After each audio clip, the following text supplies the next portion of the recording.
Si Chenyo at ang iba ay naghihintay sa bukana ng kuweba nang may narinig silang tunog mula sa labas. Kaagad na nanabik si Chengyu at nakipag-unahan na lumabas ng kuweba.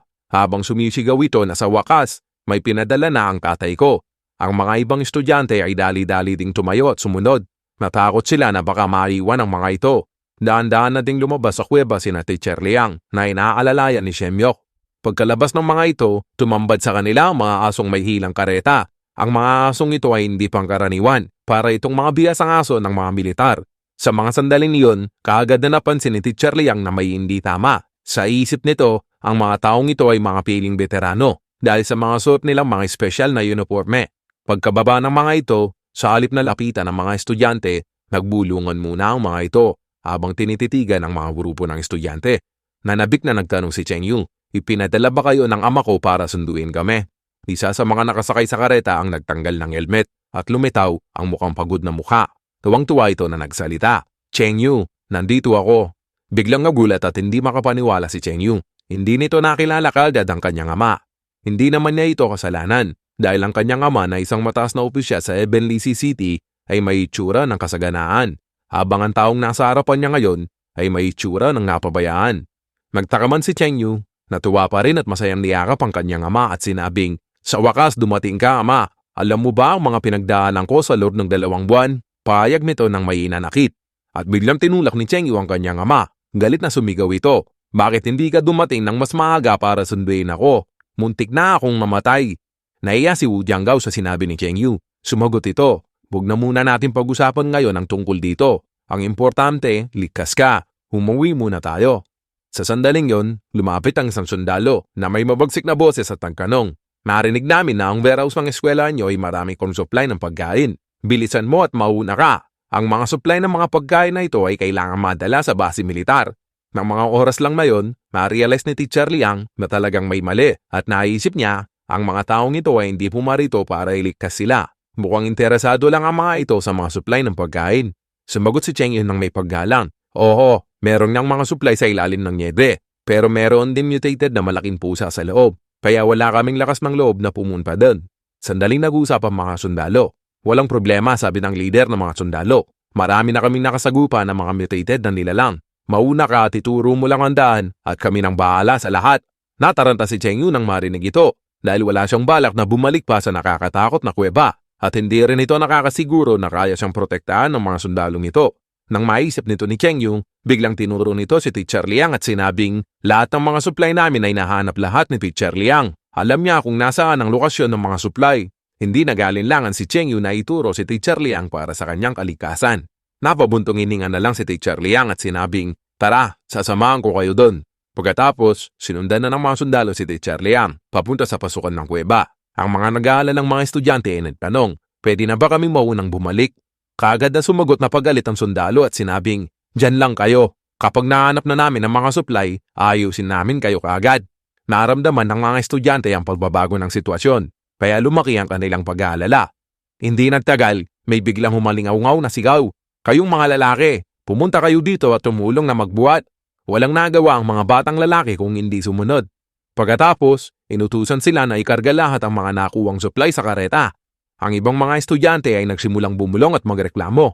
"Di ba? Dapat ililigtas nila tayo. Pero parang bakit pakiramdam ko ginagawa nila tayong trabahador? Pero wala silang lakas ng loob para sabihin ito." Pabulong nga nagreklamo ang isang estudyante kay Chengyu. "Di ba sinabi mo na ang iyong ama ay isang leader? Bakit kailangan tayo ang gumagawa ng ganitong kahirap na trabaho?" Nainis din si Chengyu dahil ang buong akala nito mataas na tao ang kanyang ama sa West Mountain Base. Pero kung pagbabasihan ang kasalukuyan ng sitwasyon, mukha ang kanyang ama hindi ganoong kataas ang posisyon sa West Mountain Organization. Tahimik lang na nagpaliwanag si Chengyu at sinabing, "Kulang lang tayo siguro sa tao. Sa ganitong apocalypse, wala nang ekstrang mga trabahador. Makakapagpahinga din tayo pagdating natin sa base." Sa sandaling panahon, lahat ng mga supply ay naikarga na nila sa kareta. At kaagad, umalis na ang mga sundalo kasama ang karetang punong-puno ng mga supply. Ang dalawang naiwang sundalo ay tumingin kina Teacher Liang at mga estudyante at sinabing, "Tara na." Habang pinapanood ang pagkawala ng kareta sa malayo, natulala ang mga estudyante. "Wala na bang kareta na nakatalaga para sa amin? Maglalakad ba kami?" Ang mga estudyanteng ito ay sanay sa kaginawaan at karangyaan. Ang West Mountain Base ay nasa 10 kilometro pa ang layo. Isang babae kaagad ang nagprotesta. Mga gutom na kami at nakaranas ng hirap sa mahabang panahon. Paano kami makakalakad ng ganyang kalayo? Habang pinapakinggan ng dalawang sundalo ang kaliwat kanan na protesta ng mga estudyante, napikon ang isang sundalo at sumigaw, "Magsitigil nga kayo, sumunod na lang kayo. Kung ayaw ninyong mamatay, o kung hindi, gumapang na lang kayo pabalik ng kuweba." Sabay talikod nito sa mga estudyante.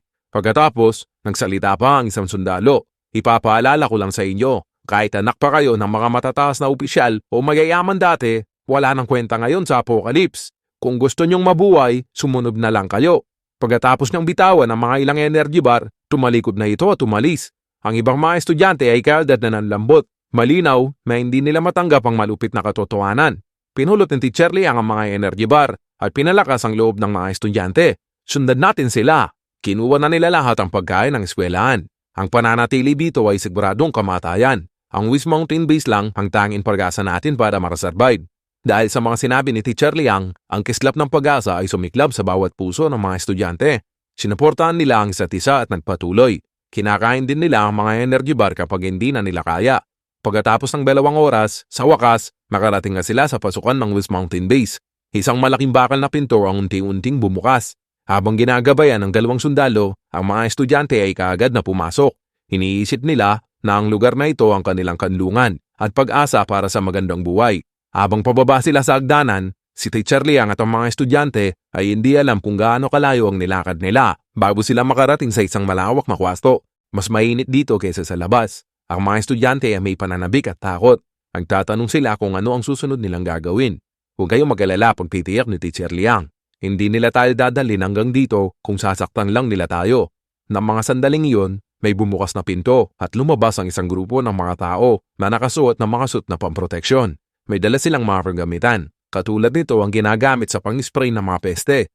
Nagsimula ang mga ito na isprayan ng mga estudyante. Kasunod nila ang isang malaking babae na nasa katamtamang gulang. Lumapit ito at malakas na sumigaw, "Kayong lahat, pumila kayo ng 2 linya.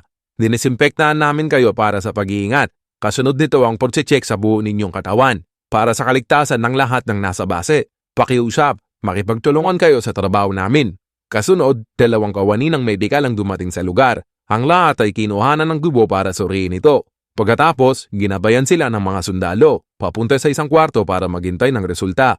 Pagkatapos ng mahirap na paglalakbay ng ilang kilometro sa nyebe, lahat ay pagod na pagod na. Ang mga sundalong nananakot gamit ang kanilang mga sandata ay nagutos na sundan sila ng walang katanungan. Kaya wala sa kanila ang may lakas at tapang na nagsalita. Si Teacher Liang at ang mga estudyante ay nakakulong sa isang kwarto. Maya-maya lang, isang taong nakasuot ng damit pang proteksyon ang nagdala ng isang malaking palanggana ng pagkain. Magkatinginan ng mga estudyante, ano itong malapot na puting likibo? Dahil na rin sa gutom, kumuha sila ng kutsara at nagumpisa ng tikman ito. Sa isip ng mga estudyante, lasa itong yogurt, pero sigurado, hindi ito yogurt. Naubos nila ito at kahit papano, bumalik ang kanilang mga lakas. Biglang bumukas ang pinto at pumasok si Wu Jianggao kasama ang matabang babae. Nang makita ni Cheng Yu ang kanyang ama dahil sa tuwa, tinawag niya ito, "Ama!" Napatingin ang matabang babae kay Cheng Yu at kasabay ng masamang ngiti sa kanyang muka, lumingon ito kay Wu Jianggao at sinabing, "Anak mo ba ang batang ito?" "Matipuno siya, ha?" Sumagot si Wu Jianggao na parang isang alipin, "Opo, Director Su." Pagkatapos, habang nasa likod ang mga kamay, ipinahayag ng malakas ni Director Su na lumabas na ang resulta sa kanilang kinuwang sampol ng dugo. "Lahat kayo ay malakas. Wala kayong mga nakakahawang sakit o kainainalang bakterya. Talagang malalakas ang mga estudyante sa kolehiyo. Pero ang lahat ay kailangan pa rin sumailalim sa lubos na kalinisan. Pagkatapos, ililipat kayo sa pang-apat na silid. Pumila na ang mga estudyante para linisan sila ng maayos." Sa sandaling iyon, tinuro ni Director Su si Cheng Yu at sinabing, "Ikaw, sumama ka sa akin." Gumiwalag ang mga mata ni Cheng Yu at nagsimula na siyang maganga sa kanyang mga kaklase. "Sabi ko na sa inyo, mahalaga ang posisyon ng tatay ko dito. Sinsiguraduhin niya na inaalagaan ako ng mabuti. Hindi ako katulad ninyo." Ang mga kaklase nito ay tumingin sa kanya ng may pagkainggit. Pagkatapos, bumulong sa tenga si Wu Jianggao kay Cheng Yu, "Anak, ang panahong ito ay hindi karaniwan. Kailangan mong sumunod sa patakaran at ipinag-uutos sa anumang oras. At hindi ka pwedeng tumanggi sa mga iniingi at pinapagawa ng mga lider. Tandaan mo yan." Tumangulang si Cheng Yu ng may pagtatara. Iniisip nito na baka ay talaga siya sa isang importanteng posisyon. Pagkatapos, inakbayan na sa balikat ni Director Su si Cheng Yu at sinabing, "Sumama ka sa akin." Nang makita ng mga estudyante ang espesyal na pagtrato kay Cheng Yu, napuno ng inggit ang mga ito. Sinundan ni Cheng Yu si Director Su. Namamanga ito sa laki ng West Mountain Days. Ang temperatura sa ilalim ng lupa ay mas mainit ng 6 hanggang 7 degrees centigrade. Matinding kaibaan nito sa lamig sa labas. Ang mga sundalong puti ang uniforme ay binabantayan ng kada pinto. Kaya ang lugar ay parang napakatahimik at ligtas. Dinala ni Director Su sa isang kwarto si Cheng Yu at tinutusan ito na pumunta sa banyo at maligo muna. Si Cheng Yu, na hindi pa nakakaligo sa loob ng ilang buwan, ay hindi naggalawang isip at nunabiksa at shower. Nagmadali ito sa banyo at naligo ito ng kalahating oras. Kaya lang, paglabas ng banyo ni Cheng Yu, naagulantang ito nang makita niya si Director Su na nakapangburakay na suot. Tuwang-tuwa ang mga mata nito habang labas ang kanyang dila. Bago pa makapag-react si Cheng Yu, hinila na ito at sinabing, "Ano pang iniintay mo? Halita na dito." Sa pagkakataong ito, nakatikim si Cheng Yu nang hindi malilimutan na masebong karanasan. Sana all. Pagkatapos na makapigilining ang pukpukan, si Director Su ay nagbihis na at lalabas na ng kwarto. Baka sa kanyang mukha ang kasiyahan. Si Wu Jianggao na naghihintay lang sa labas buong oras ay nilapitan si Director Su at tinanong, "Kamusta ang serbisyo ng anak ko, Direktor? Nasiyahan po ba kayo?" Hindi na masama, sagot ni Director Su. "Nasiyahan naman ako. Yam-yam ang katawan ng anak mo. Manang-mana talaga sa'yo, Direktor Wu." Naiyang sumagot si Wu Jianggao. "Wag mo na akong tawagin na Direktor. Nakalipas na ang mga panahon na yon." Pagkatapos, inutusan ni Director Su si Wu Jianggao, "Linisin mo ang mga kalat at mga tissue sa loob at aayusin ko na bigyan kayo ng mga ekstrang pagkain para sa inyong dalawa." Sobrang natuwa si Wu Jianggao. Yumuko ito at nagsalita, "Maraming salamat, Director Su, sa inyong kabaitan. Tawagin mo lang ako kahit kailan at dadalhin ko kaagad ang anak ko para pagsilbihan ka." Samantala, sina Teacher Liang at ang mga estudyante ay tapos ng malinisan at nakasuot na sila ng bagong damit. Ang pangit naman ng kulay at style ng mga damit na to, reklamo ng mga estudyante. Sa mga oras na yon, may isang parang leader na babae na nakasalamin ang dumating. "Lahat kayo, sumunod kayo sa akin. Dadalhin ko kayo kung saan kayo magtatrabaho at tutuloy." Sa likod ng babaeng nakasalamin, may 2 armadong sundalo na masama ang tingin sa lahat. Pumila na ang mga estudyante at naisip nila na ang buhay dito sa base ay lubos na kakaiba sa inaasahan nila. Habang sinusundan nila ang leader at naglalakad sa medyo madilim na pasilyo na binabantayan ng mga armadong sundalo, nakaramdam ang mga ito ng labis na pagkabalisa. Nang bumukas pataas ang bakal na pinto, tumambad sa kanila ang napakalawak na lugar na puno ng bisikleta. Labis ang pagtataka ng mga ito. Sa loob, may mga libong tao na pumapadyak ng bisikleta. Makikita sa bawat muka ang hirap at pagod, pero wala sa kanila ba ang umihinto. Isang babaeng nagulat ang nagtanong, "Ano ang ginagawa ng mga taong ito?" Sumagot ang babaeng nakasalamin. Tumingin ito sa kanya at nagpaliwanag, "Ito ang lugar ng inyong pagtatrabahuan. Ang trabaho nyo ay lumikha ng kuryente para sa base. Ang mga bisikletang yan ay mga generators na nakakonekta sa power system. Makakatanggap din kayo ng mga manual tungkol sa regulasyon ng base na dapat nyong istriktong sundin. O kung hindi, aarap kayo sa matinding kaparusaan." Ang kanyang ekspresyon ay malamig at nakakatakot, sapat na para maramdaman ng mga estudyante hanggang sa kaibuturan ng kanilang mga buto. Biglang natumba ang isang babae sa sahig. Umiyak ito at kumapit sa kamay ni Teacher Liang at hinagulgol ang pangalan ni Teacher Liang. "Teacher Liang, Teacher Liang." Pagkakita ng ibang mga babae, sumabay na rin sa iyakan ng mga ito. Dahil sanay sa marangyang buhay, ang mga babaeng ito kailanman ay hindi nakaranas ng kahirapan. Natural lang sa kanila na umasa ngayon kay Teacher Liang. Naalala nila ang mga masasayang araw sa Osoriskaya Academy, kung saan si Teacher Liang ay naalagaan silang lahat, pinoprotektahan at tinahanapan ng mga pagkain. Ang paligid na nakikita nila ngayon ay parang tindahan ng pawis sa lumang panahon. Ang babaeng leader ay walang pakialam sa iyak ng mga estudyante. "Kung ako sa inyo," sabi ng leader, "iipunin ko na lang ang lakas ko para sa paglikha ng kuryente.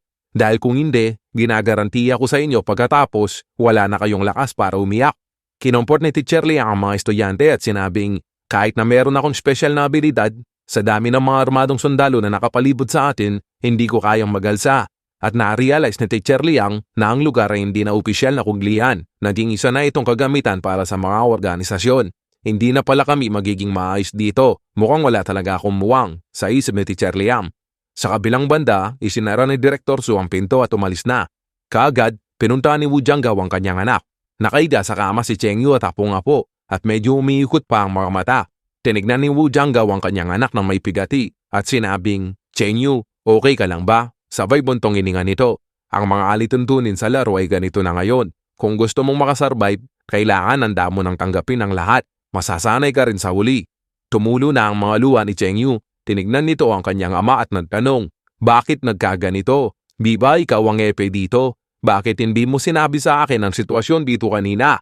Akala ni Cheng Yu, ang pagpunta niya dito ay magpapatuloy ang kanyang pamumuhay bilang isang pangalawang henerasyon na opisyal. Nagsalita si Wu Jiangao ng may mabigat na boses. Nang dumating ang apocalypse, lahat ng mga patakaran ay nagbago. Ang mga matataas na posisyon ay wala ng kwenta ngayon. Pagkatapos, nagumpisa nitong alalaanin ang mga pangyayari mula noong mag-apocalypse.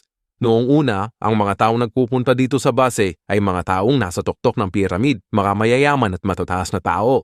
Lahat ay nirerespeto ang isa't isa at ang mga mananaliksik ay nag-ekspekulasyon na ang bagyong nyebe ay malapit nang matapos at ang lahat ay makakabalik na sa kanilang mga orinal na pamumuhay at manumbalik ang mga dating estado at pagtutulungan. Pero hindi nagtagal, nadiskubre ng mga scientifico na ang epekto ng supernova explosion ay higit pa sa inaasahan. Ang mundo ay pumasok na sa panahon ng nyebe at maaaring hindi magtapos sa loob ng dekada o 100 taon. Ibig sabihin, ang mga nakaraang katayuan ay hindi na babalik. Sa mga oras na iyon, may mga grupo ng mga tao na nagising ang kanilang mga espesyal na abilidad na nagpalaki ng agwat kaya nagkaroon ng iba't ibang klase ng tao. Ang mga may kontrol sa pwersa ng militar ay nagrebelde at kinuha ang kontrol ng West Mountain Base. Kalaunan, nagkaroon na ng hierarchy o pagkasunod-sunod ng mga tao. Nagpatuloy si Wu Jiangao, kahit saan, basta may tao, mayroong hierarchy. At kung ano man ang nangyari sa iyo ngayon ay ang unang leksyon mo sa buhay kung paano makasurvive dito sa Shishan Base. Ngayon, nasa ilalim tayo, kaya kailangan natin sumunod ng walang reklamo sa mga namumuno para mabuhay. Dapat masaya ka pa nga, dahil ito lang ang tanging paraan para makatakas ka sa kasalukuyang klase mo. Kahit na ibenta mo pa ang mura mong katawan, hindi na mahalaga, basta importante, mabuhay ka. Wala namang kwenta ang mga ganyang sakripisyo. Samantala si Teacher Liang at ang kanyang mga estudyante ay nagkaroon ng nakakapagod na araw at sa wakas makakapagpahinga na sila. Ngayon lang nila naunawaan ang kanilang buong sitwasyon. Pagkatapos pumadyak ng buong araw sa bisikleta, binigyan lang sila ng isang mangkok ng pagkain. Ang mga estudyante na sanay sa marangyang buhay ay hindi kakayanin ng matinding pagtatrabaho sa malupit na kapaligiran. Pinalibutan nila si Teacher Liang. Hindi ganito ang inaasahan namin, sabi ng isang estudyante. Buong araw akong pumadyak ng bisikleta sa bat ng babaeng estudyante. Masakit na ang buong katawan ko. Kailan ito matatapos? Mas mabuti nang mamatay ako kaysa magpatuloy ng ganito. Nang marinig ni Teacher Liang ang hinaing ng kanyang mga estudyante, nakaramdam nito ng kirot sa puso. Kaya lang, hindi nito alam kung paano magre-react sa mga pangyayari. Ano ang gagawin ko? Nasa critical na tayo na sandali. Mahirap na talagang mabuhay ngayon. Nakita niyo ba ang mga taong pumapadyak kanina na kasama natin? Halos lahat mang yun ay may katayuan sa buhay. Ang mundo na kung saan tinatamasa ang kaligayahan ay naglaho na. Pero huwag kayong mawalan ng pag-asa at mag-isip ng mga negatibo. At least, buhay pa kayo. Gusto nang tanggapin ni Teacher Liang ang ganitong klase ng buhay dahil mas maganito kaysa nung nasa gym pa sila. Noong nakaraan, kailangan niyang pakainin ang lahat ng estudyante habang binabantayan sila sa atake ng isang halimaw. Isa sa mga estudyante ang napuno ng galit at sinabing, "Mga elit kami na tao ng lipunan. Bakit kami magtatrabaho na parang mga alipin para sa kanila?" Natulala na lang si Teacher Liang at na-realize nito na hanggang sa ngayon ay hindi pa matanggap ng kanyang mga estudyante ang realidad. Sumagot ito, "Anong magagawa ko? Ang mga taong kasama nga natin kanina ay mga dating direktor at leader. Ako pa kaya na isang guro lang?" Sa sandaling yon, biglang bumukas ang pinto at naglakad papasok si Cheng Yu. Makikita sa kanya ang kalungkutan. Pinalibutan kaagad ito ng kanyang mga kaklase at tinanong, "Ang ama mo ay isang leader dito sa base. Pwede mo ba siyang pakiusapan na tulungan kami? Ayaw na naming pumadyak ng bisikleta. Kahit sa opisina lang pwede na." Si Cheng Yu ay nainis na sumagot, "Huwag na kayong mangarap. Lahat naman dito na nasa base ay may kanya-kanyang tungkulin. Ang naatas sa inyo na gawain ay lumika ng supply ng kuryente."